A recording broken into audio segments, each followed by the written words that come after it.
পরীক্ষায় এ প্লাস না পাইলে কই তুই কি করলি? পাশের বাড়ির ছেলে এ প্লাস পাইছে, যা ওর পা দোয়া পানি খা।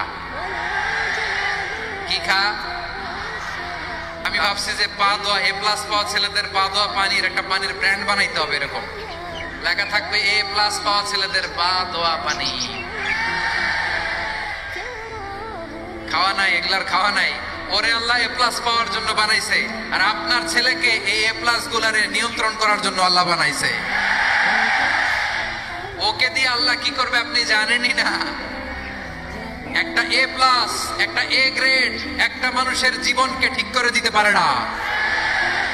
আপনার ছেলেকে আল্লাহ অন্যদিকে যোগ্যতা দিয়েছে। ওদের মনোবল ভাঙবেন না, খবরদার খবরদার। ছেলে মেয়েদের মনোবল ভাঙবেন না। যাকে দিয়ে যেটা হবে তাকে দিয়ে সেটা করতে হবে, তার প্রতিভাকে সেভাবে কাজে লাগাতে হবে। তাহলে বাংলাদেশ আমাদের এই জনসংখ্যা জনসম্পদে রূপান্তরিত